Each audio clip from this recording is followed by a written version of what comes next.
Olá, meus queridos, o tempo voa, já estamos de volta aqui para estudar mais um pouquinho da Palavra de Deus, mais um pedacinho, porém um pedacinho cheio de riquezas, cheio de detalhes, e eu fico feliz por ter você comigo aqui, ainda que de maneira virtual, para juntos mergulharmos na Palavra de Deus. E como sempre, temos que convidar o Espírito Santo para estar conosco, senão nada feito. Então vamos orar a Deus? Querido Senhor, em nome de Jesus, que Tu possas estar conosco agora, que o Teu Espírito, o Teu poder fale ao nosso coração. Perdoa todo e qualquer pecado que tenhamos cometido contra Ti, Senhor. Seja por um ato, uma palavra, uma ação, uma omissão do dever. E que a Tua maravilhosa graça transborde através dos nossos atos, que sejam atos de vida, de amor e de esperança, que reflitam a paz que excede todo o entendimento, a paz que só tem aqueles que caminham com Deus. Fica conosco, Senhor. Te amamos muito e fazemos esta oração em nome do Teu Filho. Amém. Muito bem, vamos continuar então o nosso estudo de hoje. No nosso último encontro, eu falei com vocês um pouquinho sobre aquele episódio em que Moisés está diante de Faraó.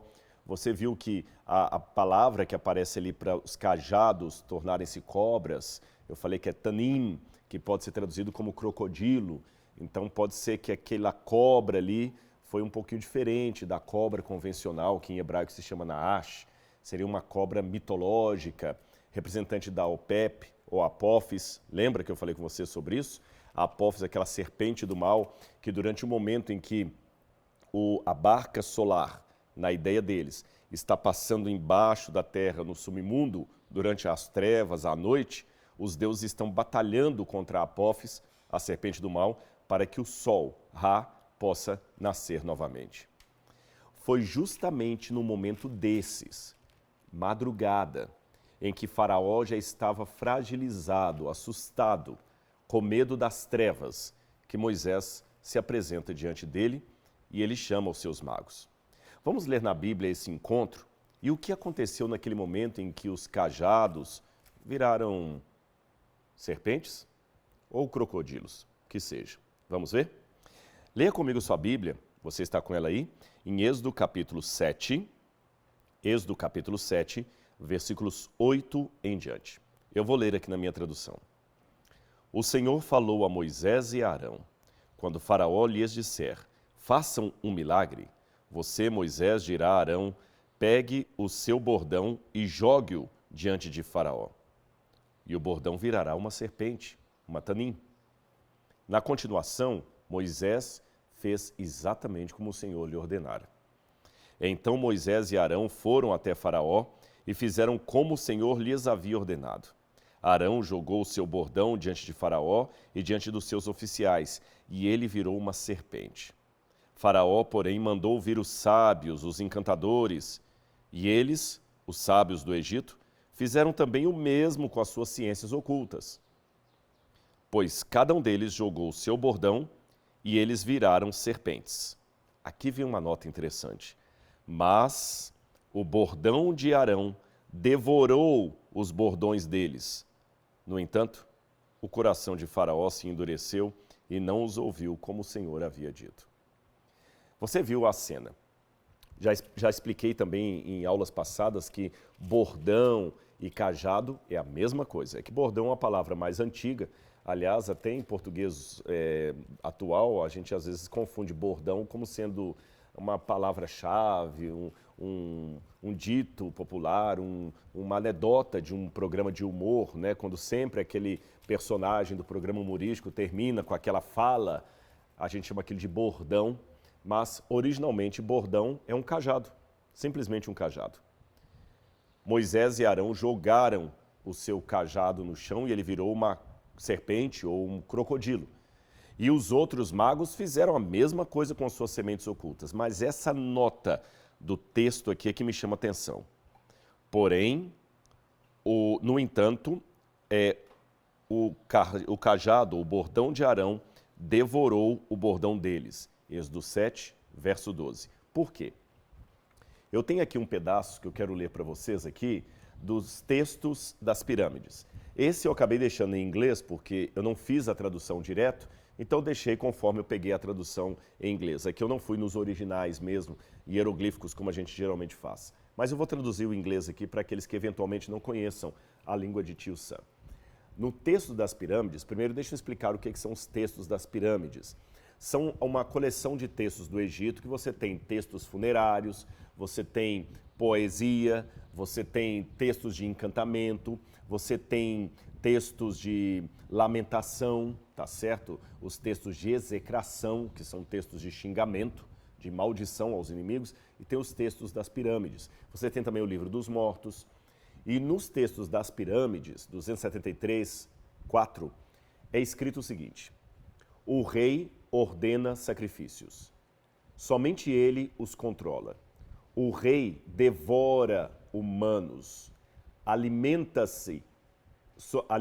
sobre os deuses. Ele tem a eles presenteado sobre um altar para si mesmo. Ele tem agentes para fazer a sua vontade. Ele dispara as ordens. O rei devora ou come a sua magia.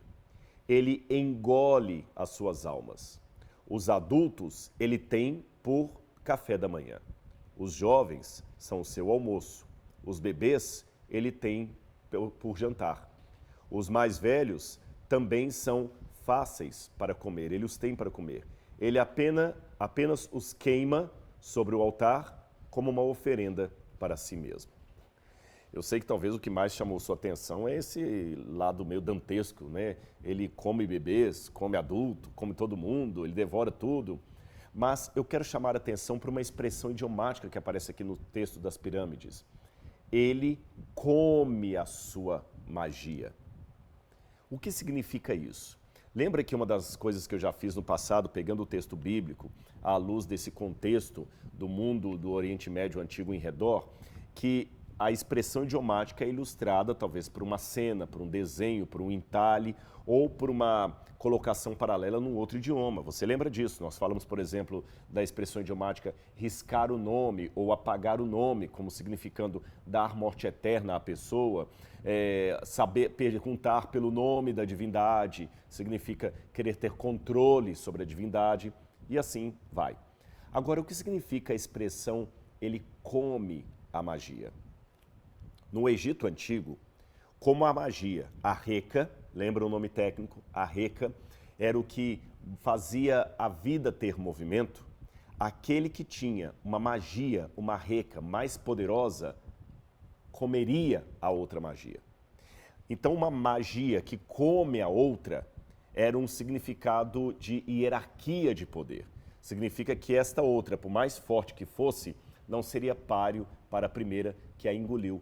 Por isso que a imagem de engolir aqui é muito clara no Egito. Esses textos das pirâmides não podem ser tomados ao pé da letra. Não existe nada, absolutamente nada, na historiografia do Egito Antigo que nos dê a mais leve impressão de que os faraós praticassem a antropofagia, que comessem carne humana. Não existe isso. Nenhum faraó comia carne humana, tá certo? A antropofagia não era praticada no Egito, pode ficar tranquilo.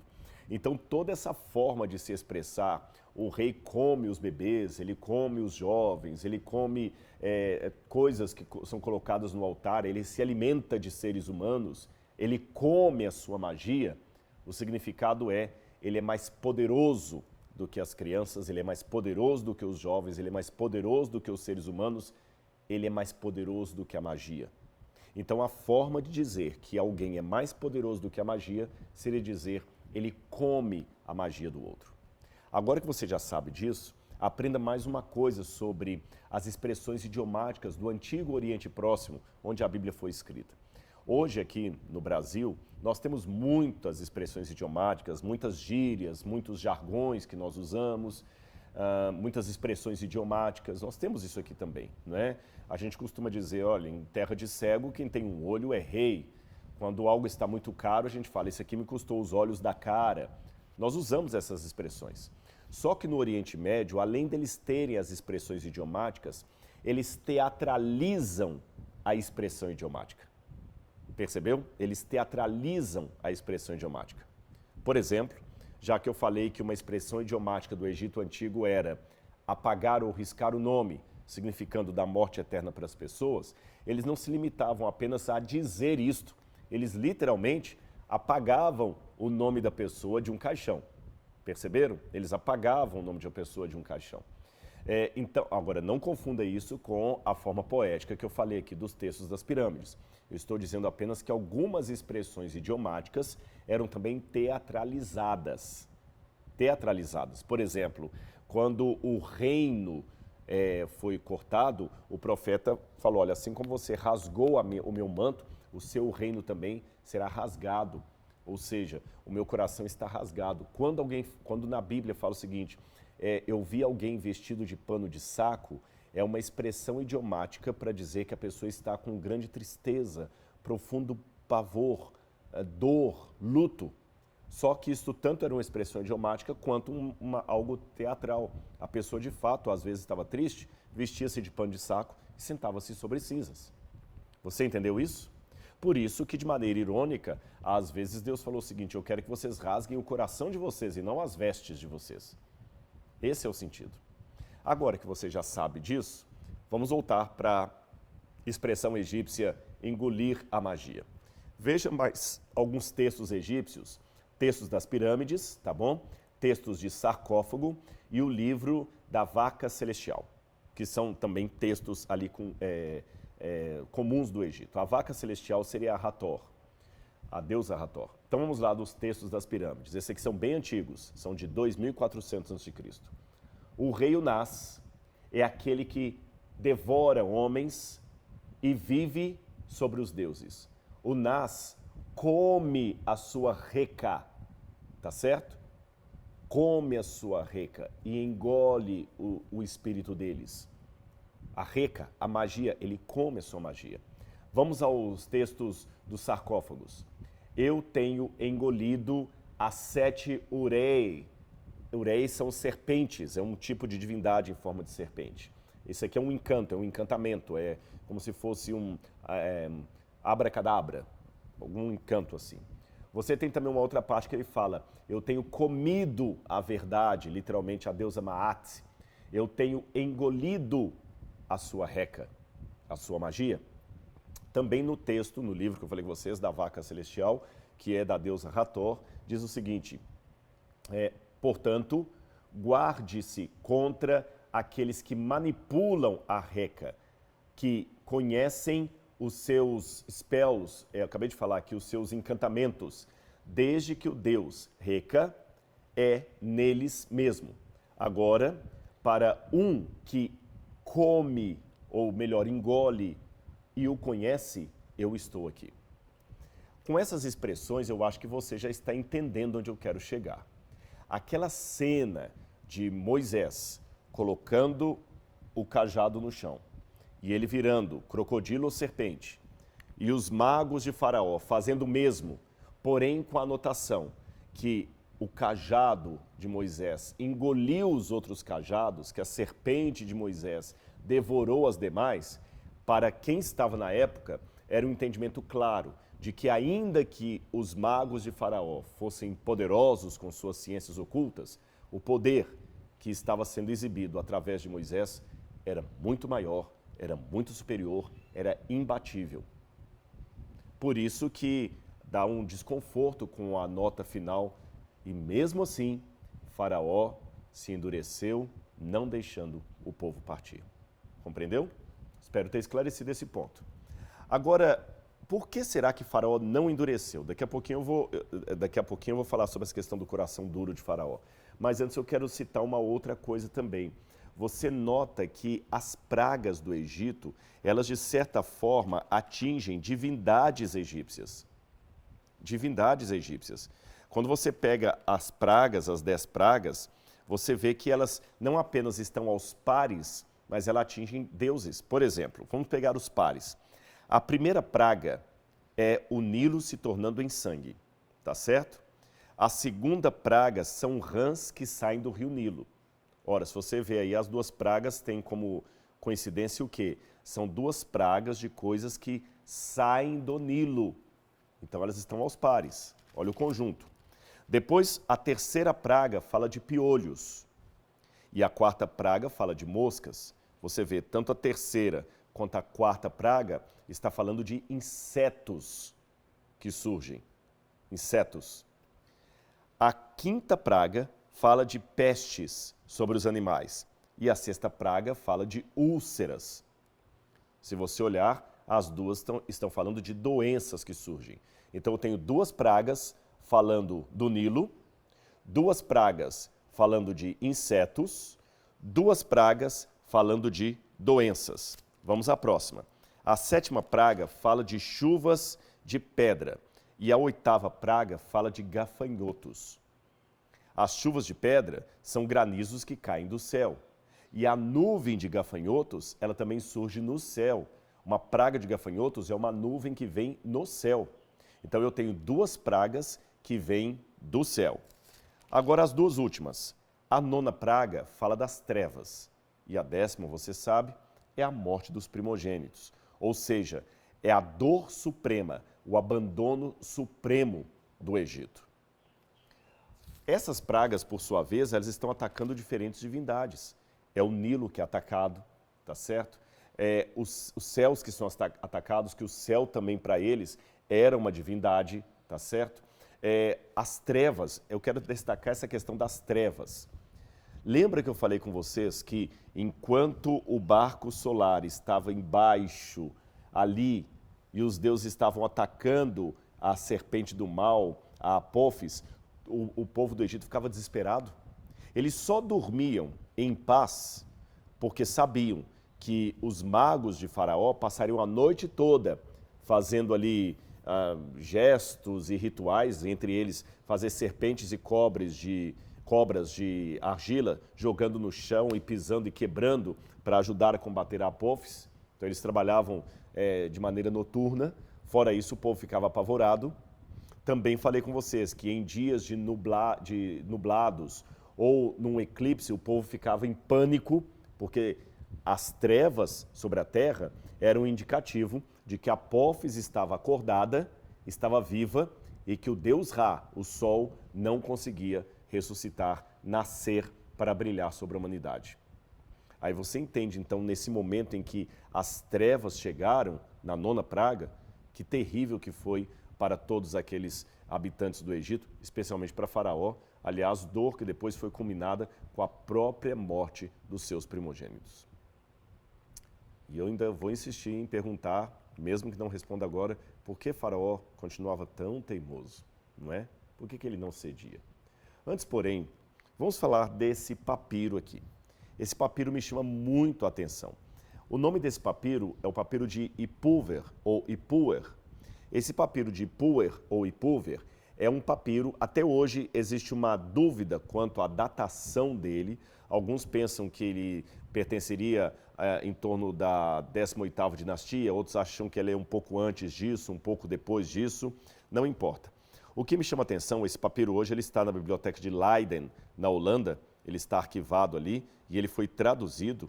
Ele traz um paralelismo das pragas muito próximo ao que a Bíblia diz. Sobre a datação, falei com vocês, John Wilson, por exemplo, pensa que ele é do ano 2050 a.C. Van Setters pensa que talvez ele seria de uma época bem mais recente. O fato é que, embora nós não saibamos ao certo a data do papiro, eu presumo que ele deva ser posterior ao ano 1450 a.C., ou seja, mais recente do que isso. Há alguns também que pensam que, na verdade, ele é um resumo de várias pragas que ocorreram ao longo do Egito, não importa. O que me interessa dizer é o seguinte, esse papiro de Ipúver que você está vendo aqui é uma cópia de um original, não é o original. É isso que dificulta nós sabermos assim quando ele foi composto, porque eu tenho aqui uma cópia dele. Esse Ipuer, ou Ipúver, era um vizir de Faraó, ele era um ministro de Faraó. E ele faz uma carta de lamento a Faraó e a Horus, lamentando-se porque certas desgraças estão se abatendo sobre o Egito. Você sabe, na literatura do Antigo Oriente Médio, não apenas a Bíblia, mas também dos povos na vizinhança, havia vários tipos de livros. Eu já fiz referência aqui, por exemplo, aos textos das pirâmides, não é isso? Textos dos sarcófagos, textos de sabedoria, textos de encantamento, textos legais, etc., textos de amor. Esses textos hoje foram guardados, compilados, então quando a gente está estudando essa literatura antiga, muitos manuais que trazem os textos no original ou traduções deles, já os dividem por tipos textuais. E um dos tipos textuais que havia no passado era o texto de execração ou texto de lamento. Ambos, texto de execração e texto de lamento, são textos onde o autor apresenta uma profunda dor, uma profunda angústia, uma profunda depressão e até um protesto por algo que não deveria ser assim. Quando é um texto de execração, é um texto no qual ele xinga, amaldiçoa os inimigos. Nós, por exemplo, já encontramos no Egito estatuetas com textos de execração, onde os inimigos de Faraó são ali xingados, amaldiçoados, depois alguém quebra aquele boneco e enterra. Já os textos puramente de lamento podem ser um texto que é escrito, por exemplo, para falar da morte de alguém, do luto pela morte de um herói. A Bíblia também tem textos de lamentação, textos de execração. Alguns salmos, por exemplo, são salmos de lamento. O lamento, por exemplo, da destruição do templo, ou salmos onde o salmista fala: Senhor, vinga o meu nome dos ímpios lá, vai até ele, Senhor, destroa os ímpios de Jerusalém, acaba com os inimigos. É um texto de lamentação. O profeta Jeremias escreveu todo um texto de lamentação para aludir à morte do rei Josias. Por isso que o segundo livro de Jeremias é chamado nas nossas Bíblias de livro de lamentações. Agora que você já sabe disso, o texto de Puer é um texto de lamentação. E o que ele está lamentando? Por que ele está de luto? Ele está lamentando uma série de pragas que se abateram sobre o Egito. Aqui eu tenho o meu livro Escavando a Verdade, publicado pela Casa Publicadora Brasileira, e eu vou ler para você uma tradução que eu fiz do texto de Ipuwer, tá bom? Ou Ipuwer. Eu vou ler aqui para você. Os estrangeiros, ele não fala quem são, vieram para o Egito. Eles têm crescido e estão por toda parte. Literalmente em egípcio está: eles estão em todos os lugares, eles se tornaram gente. Eu coloquei a tradução literal e uma tradução mais próxima, então vou repetir. Os estrangeiros vieram para o Egito. Aí tem uma parte que está faltando, fala: eles têm crescido e estão em toda parte. Literalmente, eles estão em todos os lugares, eles se tornaram gente. Parece até com essa parte aqui do Êxodo, onde é dito, né? Vamos ler aqui, olha, Êxodo capítulo 1, versículo 8, quando diz a fala, versículo 9, quando cita a fala de Faraó, dizendo: eis que o povo dos filhos de Israel é mais numeroso e mais forte do que nós. Vejam, precisamos usar de astúcia para com esse povo, para que não se multipliquem, e para evitar que, em caso de guerra, ele se alie aos nossos inimigos e lute contra os nossos.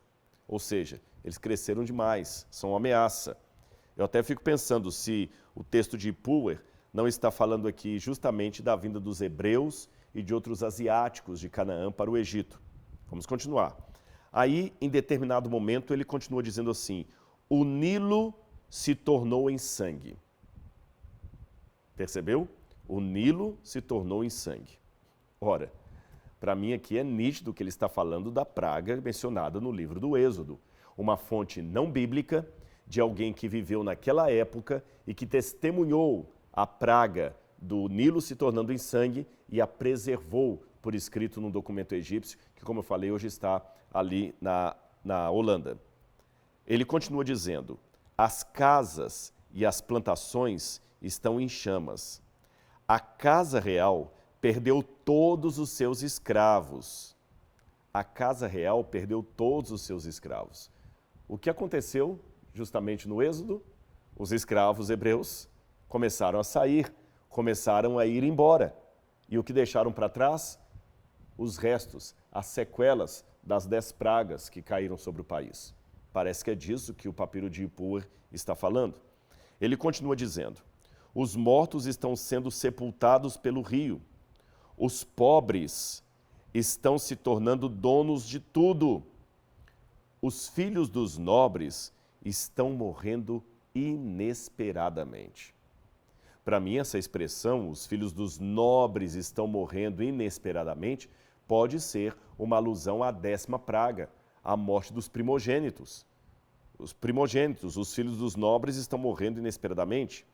E ele continua dizendo, o nosso ouro está no pescoço, aí está pautando uma parte, no pescoço deles. O povo do oásis está indo embora e levando as provisões para o seu festival. O povo do oásis está indo embora e levando as provisões para o seu festival. Sabe, eu acho que muita coisa aqui tem relação direta com as pragas. O rio Nilo se tornando em sangue. Tem uma parte que eu acabei não traduzindo aqui, os animais morrendo no pasto, ele fala, as chamas que consomem as plantações, os filhos dos nobres morrendo de maneira inesperada. Ele fala também que o povo cresceu no Egito, o povo que veio de fora, também bate com a ideia dos hebreus crescendo-se ali. Também chama esse povo de povo do oásis, então era um pessoal que vinha do deserto, o deserto do Néguev, e diz que ele está indo embora e levando provisões para o seu festival religioso. E diz mais, que esse povo que está indo embora para o seu festival religioso estava levando no pescoço o ouro egípcio. Quando você vai para Êxodo capítulo 12, versículos 35 e 36, você descobre uma coisa interessante. Êxodo 12, 35 e 36. Diz o seguinte, vamos ler. Os filhos de Israel fizeram conforme a palavra de Moisés. Pediram aos egípcios objetos de prata, objetos de ouro e roupa. E o Senhor fez com que o seu povo encontrasse favor da parte dos egípcios, de maneira que estes lhes davam o que pediam, e despojaram os egípcios. É lógico que isso aqui não foi um roubo, foi apenas uma forma do povo pedir aos egípcios uma indenização pelos anos a fio de trabalho escravo que tiveram nas terras de Faraó, sem receber salário digno suficiente por isso. E num dos momentos que Faraó é requisitado a deixar o povo ir, Moisés pede a Faraó justamente o seguinte, eu gostaria de ir e fazer sacrifícios com o nosso povo no deserto. Mais uma vez, confirmando o que diz o papiro de Pulver, tá bom? Está aqui no meu livro, Escavando a Verdade. Eu tenho aqui, na minha opinião, uma comprovação das pragas numa versão não bíblica de como tudo aconteceu. Agora sim, com isso em mente, nós podemos ir àquele famoso texto que levanta dúvidas sobre muitas pessoas. O endurecimento do coração de Faraó. Esse aqui é o ponto realmente que nos chama a atenção. Vamos ver aqui então, a primeira parte que Deus fala com Moisés, que o coração de Faraó se tornaria endurecido. Vamos ler Êxodo capítulo 4, versículo 21. Êxodo capítulo 4, versículo 21. O Senhor disse a Moisés, quando você voltar ao Egito, trate de fazer diante de Faraó todos os milagres que eu pus em sua mão, a reca, a magia. Mas eu vou endurecer o coração de Faraó para não deixar o povo ir. Eu vou endurecer o coração de Faraó. Quando você vai a Êxodo, capítulo 7, versículo 13, você descobre a mesma coisa. Diz assim, olha, no entanto, o coração de Faraó se endureceu e não os ouviu como o Senhor havia dito. Continuando, o Senhor disse a Moisés, o coração de Faraó está obstinado, ele não quer deixar o povo ir. Bom, a primeira coisa que nos chama a atenção aqui é se Deus de fato estava falando com Moisés. Moisés, você vai lá, vai fazer maravilhas diante de Faraó, mas eu vou endurecer o coração de Faraó para que não ouça vocês. Ora, fica sem sentido. Moisés ia falar assim, Senhor, então por que o Senhor está me fazendo de idiota? Não pense você que essa pergunta, por que Deus endureceu o coração de Faraó, seria própria apenas de hoje, do século 21. Moisés também faria a mesma pergunta. A ausência de pergunta, de questionamento de Moisés nesse sentido, leva-me a entender que a situação não era tão literal como a primeira leitura parece indicar. Não é que Deus iria de fato endurecer o coração de Faraó, tá certo? Senão, Moisés questionaria, como questionou várias vezes. Ele perguntou, Senhor, como é que eu posso ir se eu sou pesado de língua? Senhor, se eu falar, eles não vão acreditar em mim. Qual é o teu nome para que eu diga a eles? Se Deus tivesse realmente dito que ele endureceria o coração de Faraó, Moisés diria, Senhor, mas como assim? Como é que o Senhor vai endurecer o coração dele? Então, o que adianta eu fazer algo? E antes que você fale, não, Rodrigo, mas se na Bíblia está falando, eu endurecerei o coração de Faraó, é porque Deus que endureceu, tá assim, não, calma.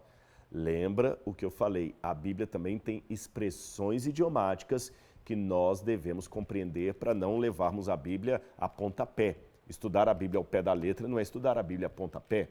Lembra que eu falei, dando um exemplo, algumas aulas atrás, que se Deus fosse usar um brasileiro do interior para anunciar um dilúvio, talvez ele falaria o seguinte, prepara o povo porque vem um pé d'água por aí.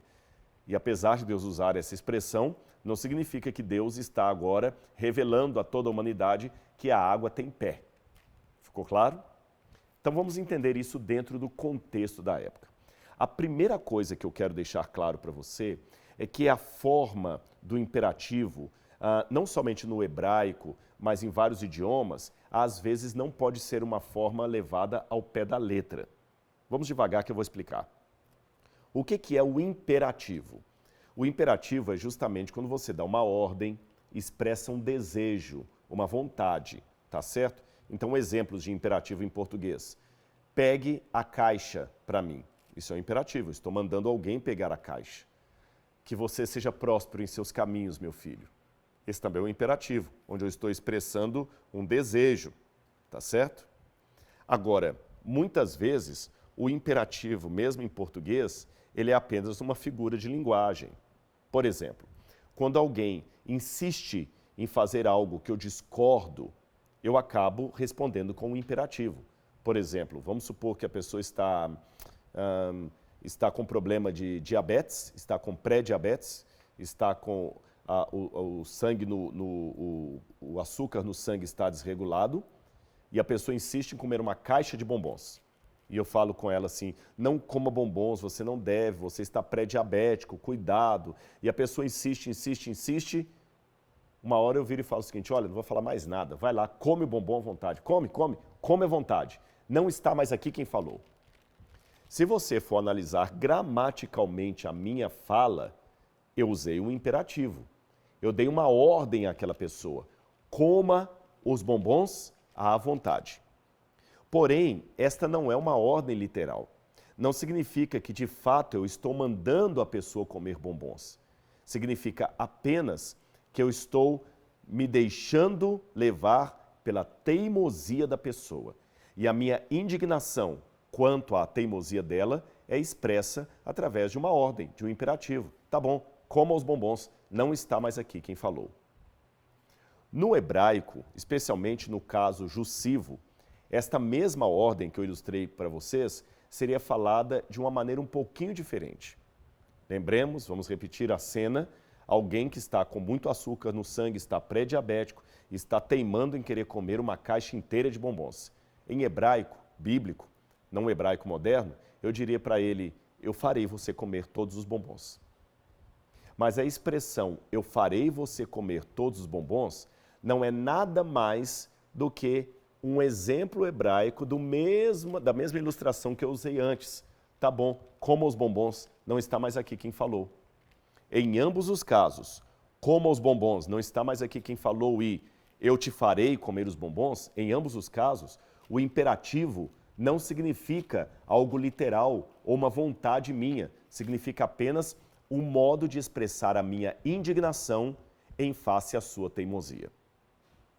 Foi por isso que Deus, expressando a sua indignação em face à teimosia de Faraó, usou essa expressão idiomática, eu endurecerei o coração de Faraó. A prova maior de que esse endurecimento do coração de Faraó não pode ser tomado ao pé da letra é que quando eu li a primeira passagem em Êxodo capítulo 4, versículo 21, é dito, mas eu vou endurecer o coração de Faraó. Mas quando você vai para 7,13, aqui já muda.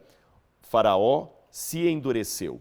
Até acho interessante que no original hebraico, essa expressão se endureceu não está aqui, tá certo? Talvez a expressão foi o coração de Faraó foi endurecido.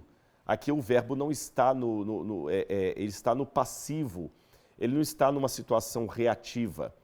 O coração de Faraó foi feito duro, não foi Deus que o fez, tá bom? Então, em alguns momentos é dito que Deus endureceu o coração de Faraó, em alguns momentos diz que o coração de Faraó foi duro, sem dizer quem que endureceu, e em outros momentos diz que foi o próprio Faraó que foi obstinado, como por exemplo no 7,14. O coração de Faraó está obstinado, ele não quer deixar o povo ir, ele. Quando você vai também para o capítulo 8, versículo 15, diz assim: vendo, porém, Faraó que havia alívio, continuou de coração endurecido e não os ouviu. Percebeu? Às vezes, a forma de Deus expressar o não impedimento de uma cena é uma forma ativa. Quando Deus não impede algo de acontecer, a forma hebraica de colocar aquilo é como se Deus fosse o autor daquilo que ele não impediu. Tá certo? Deus fosse o autor. Não somente Deus, outros personagens também são assim. Por exemplo, quando você lê aqui no Êxodo que as babás, as parteiras egípcias, ficaram com dó das crianças hebreias e não cumpriram aquilo que o faraó tinha ordenado, aqui diz o seguinte, veja bem, eu vou ler para vocês aqui, olha. Êxodo, capítulo 1, versículo 18, versículo 17. As parteiras, porém, temeram ao Senhor e não fizeram o que o rei do Egito lhes havia ordenado, isto é, matar as crianças hebreias. Pelo contrário, deixaram viver os meninos. Deixaram viver os meninos. Deixaram viver os meninos. No capítulo 18, no verso 18 também diz: então o rei do Egito chamou as parteiras e lhes perguntou: por que vocês fizeram isto e deixaram viver os meninos? Essa expressão, deixaram viver os meninos, é como o tradutor colocou em português. Mas no hebraico está assim: elas fizeram viver os meninos. Percebeu a forma ativa? Elas fizeram viver os meninos. Não é que elas fizeram os meninos viver, elas apenas os impediram, ela apenas os impediu de morrer. Quando Deus também dá ordem para Adão e Eva sobre todos os frutos que está no campo e estava ali no jardim do Éden, aqui Deus diz justamente o seguinte para eles. Veja bem, eu vou ler agora com vocês Êxodo, capítulo 2, Êxodo, capítulo 2, versículo 16, começa no 16. Deus ordenou ao homem: de toda a árvore do jardim você pode comer livremente, mas da árvore do conhecimento do bem e do mal você não deve comer. Tá certo? Aqui o tradutor colocou: de toda a árvore do jardim você pode comer livremente. Mas no hebraico está assim: de toda a árvore do jardim, comendo comerás. Então essa é a forma que eles tinham de expressar. E foi assim que Deus expressou, de maneira indignada, a sua reação à teimosia de Faraó. Eu endurecerei o coração de Faraó. Percebeu? Ficou claro para você? Agora, existe algo a mais nesse jogo de palavras, nessa ilustração. Coração duro, duro como pedra. E o que está por detrás dessa figura de linguagem? Que imagem egípcia estaria por detrás disso? Bom, sobre esse assunto eu vou falar semana que vem, tá bom? Nosso tempo hoje já esgotou, eu já dei um bom conteúdo para você, mas ainda tem muito mais para a gente estudar na Bíblia Sagrada. Então, não desanime, a palavra de Deus é sempre edificante, estudá-la vai ser sempre cada vez melhor. Um grande abraço e até o nosso próximo encontro. Tchau, tchau.